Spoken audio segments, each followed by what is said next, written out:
आज हमारे पास एक रेटेस गाड़ी आई है मारुति कंपनी की। इसके अंदर इस तरह के फॉल्ट कस्टमर की कंप्लेंट है। ये देखिए, ये लाइट्स ब्लिंक कर रही हैं,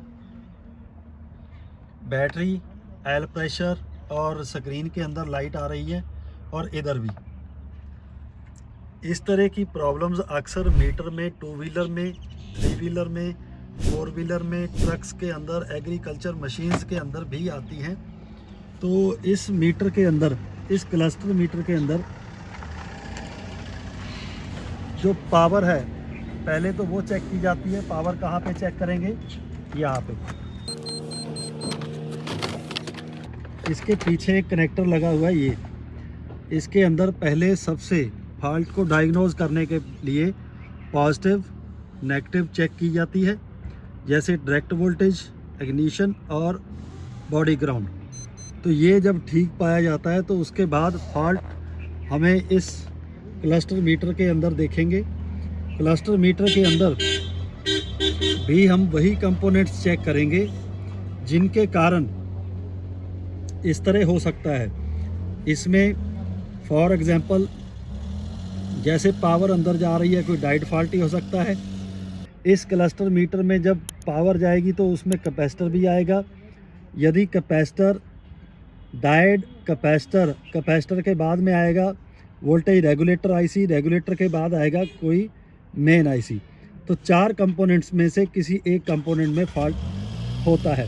खोलते समय जब हम लोग इसको ओपन करेंगे तो मैंने ये पीछे से 4 स्क्रू खोलकर साइड पे रख दिए। और ध्यान रखना है, कभी भी जैसे ये ग्लास है इसको अकेले नहीं खोलना है, क्योंकि ये लॉक हैं, बहुत जल्दी टूट जाते हैं। सर्दी का समय है तो हमने पूरा कवर, ये जो इसका फंडिशन है, इसको खोलने का तरीका, एक एक लॉक को इस तरीके से अंगूठे से दबाना है और दूसरी तरफ से स्क्रू ड्राइवर आगे आगे हमने लेकर जाना है। ठीक है जी। तो इसको ध्यान रखना है बहुत ज़्यादा, इसको इस पे ज़्यादा दबाव नहीं डालना, नहीं तो ग्लास टूटने का डर रहता है। तो मैंने इस तरह कई बार इसको धीरे धीरे से आगे खोला है। और इसके बाद कई बार कस्टमर कहते हैं कि ये जैसे डस्ट है, इसको मैं पानी के साथ साफ़ कर देता हूँ या तुम इसको साफ़ कर दो, बहुत गंदा है। तो ध्यान रखना है, ना तो इस पर कभी पेट्रोल मारना है, ना इस पर कभी सर्फ या साबुन, उससे इसको साफ़ करना है। हो सके कॉटन के कपड़े के साथ इसको क्लीन करके बस छोड़ दीजिए। अगर हम लोग इसको साबुन से ज़्यादा धो देते हैं तो यहाँ पे स्क्रैच आ जाते हैं, फिर ये ग्लास आपको चेंज करना पड़ता है। इसी तरह आगे, जैसे ये प्रीकोल का मीटर है, ये मेरे पास कंपनी प्रीकोल यहाँ पे लिखा हुआ है। इसके अंदर जो नीडल होती हैं ये फॉल्टी नहीं होती हैं, मतलब ये कोई रिस्क वाला काम नहीं होता। तो इसको हमने खोलने के लिए, मैं इसको जीरो की तरफ, एंटी क्लॉकवाइज कह सकते हैं, मैं इसको इस तरफ लेकर जाऊंगा, कभी ऊपर की तरफ नहीं लेकर जाऊंगा। और मैंने कभी भी आपने हाथ में इस तरह नहीं पकड़ना कि मैं इस तरह किसी नीडल को निकालूं। हमें सिर्फ इस तरह, ठीक है, नीडल इस तरफ है, इस तरफ। और ध्यान रखें कि यहाँ पे ज़ीरो के ऊपर किस पॉइंट पे ये नीडल है, इसकी एक फ़ोटो लेकर ही आप लोगों ने इसको बाहर रिमूव करना है। रिमूव करने के 1-2 तरीके होते हैं। एक, अगर ये जो नीडल है यहाँ पे हो, यहाँ पे ये घूमने के लिए उसको स्पेस नहीं है, तो आप लोग हमेशा इस तरह ऐसे स्क्रू ड्राइवर डालना है और ऐसे इसको घुमाना है, तो ये ऊपर की तरफ आ जाएगी। और अब मेरे पास इसको घुमाने के लिए स्पेस है, कोई रुकावट नहीं है, तो ऐसे पकड़कर इस तरह मैं इसको घुमा रहा हूँ। और आप इसको 2, 4, 5 राउंड कितने भी दे सकते हो, कोई नो प्रॉब्लम। फिर आपको धीरे से ऊपर प्रेस करना है और 1 राउंड और देना है। इस तरह हम लोग इसको निकाल लेते हैं। ये लॉक यहाँ से देखिए, ये स्पेस दी हुई है, ठीक है। मैंने ऊपर उठाया और उंगली यहाँ पे रख ली और इसके आगे फिर मैं, और यहाँ पे मैं ऐसे ही रखूँगा। फिर इसको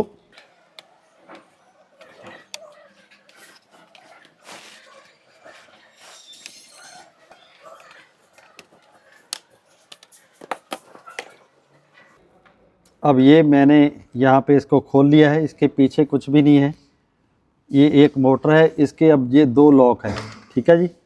इन लॉक्स को हम साइड पे करने के बाद बाहर ये हमारी प्लेट आ गई। और ध्यान में रखिए इसके अंदर ये नीडल के पीछे ये है एक रबड़ का, आप लोग देख रहे हो। इसको कई बार क्या होता है ऐसे उल्टा डाल लेते हैं,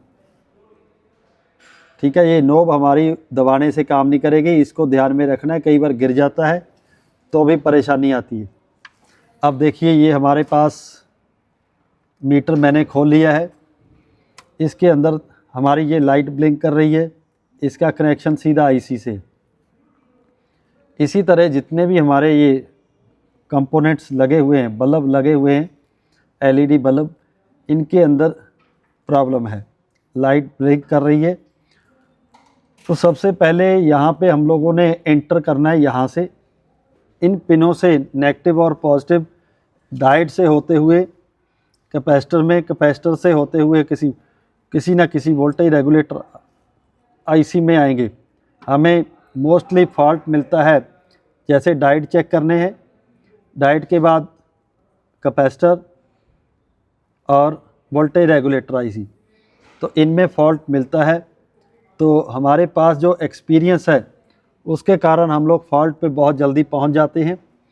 तो यदि कोई स्टूडेंट पहली दफ़ा इस काम को करता है तो उसको सीक्वेंस वाइज ही करना पड़ेगा।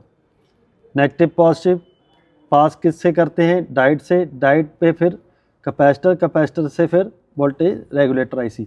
एक बार मैं इसको चेक करता हूँ। इसी तरह मैं डायोड चेक करूँगा, डायोड मुझे कंटिन्यूटी रेंज पे चेक करना है, और फिर मैं वोल्टेज रेगुलेटर आईसी को भी चेक करूँगा, ठीक है। डायोड को चेक करने के लिए जिस तरफ लाइन है उस तरफ मैं ब्लैक प्रोब रखता हूँ, तो मेरे पास वैल्यू आ रही है ये, जो कि ठीक है। इसी तरह दूसरा, इसी तरह मैं 2 दूसरे डायोड लगे हुए हैं, उनको चेक करके ये बिल्कुल मेरे पास बिल्कुल इसकी वैल्यू ठीक आ रही है, मतलब ये शॉर्ट हो जाते हैं या वैल्यू आउट हो जाती है। अब इसके बाद हमारे पास क्या है, कैपेसिटर। कैपेसिटर को मैं चेक करता हूँ, ठीक है।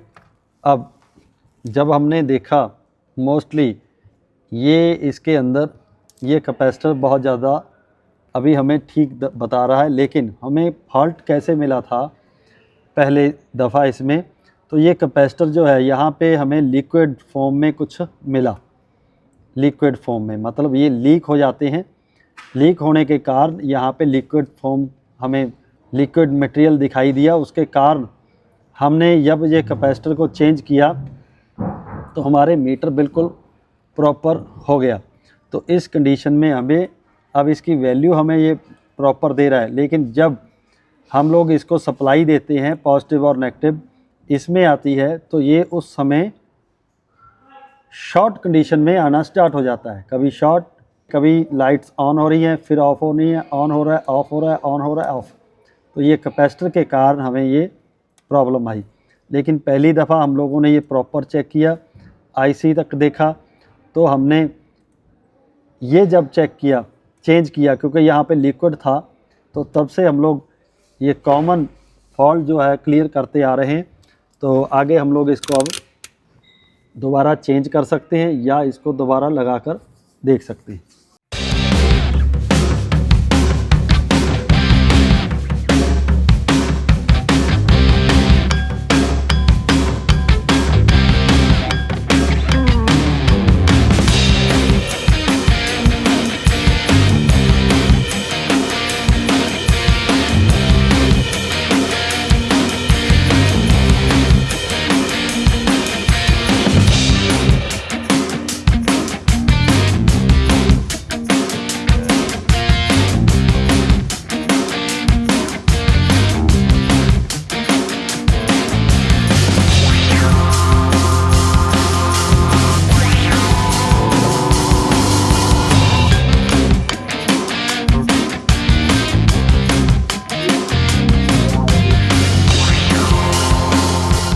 मीटर को हम लोगों ने फिट कर लिया और इग्निशन मैं अब इसकी ऑन करूँगा। ये पूरी जो लाइट्स हैं प्रॉपर जैसे आनी चाहिए वैसे आ चुकी हैं। तो इस तरह कैपेसिटर में फॉल्ट होने के कारण हमारा जो क्लस्टर मीटर है उसकी लाइट्स ब्लिंक कर रही थी। तो आपके पास भी इस तरह के यदि फॉल्ट क्लस्टर मीटर में आ रहा है तो उस केस में आपको ये 2-3 जो मैंने आपको कंपोनेंट्स बताए इनको चेक कर लेना चाहिए। अगर ख़ास रेटेज में आ रहा तो आपको कैपेसिटर चेंज करना है और कुछ नहीं करना। इसी तरह अदर व्हीकल्स के अंदर जैसे हमारे पास अल्टो या इस तरह के अदर व्हीकल्स न्यू मॉडल के आते हैं, उसके अंदर जो रिबन वायर होती है वो फॉल्टी हो जाती है। उसको क्लीन करके भी आपको ये मीटर रिपेयर हो जाता है, मतलब ये लाइट्स उसमें भी ब्लिंक करने लगती हैं। जब मीटर को हाथ से दबाया जाता है तो लाइट्स ऑन हो जाती है।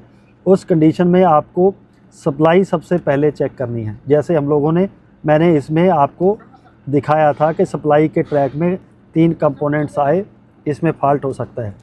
तो आई होप कि अगर आपके पास इस तरह का काम आता है तो आप सीक्वेंस वाइज इसको रिपेयर करना सीखिए।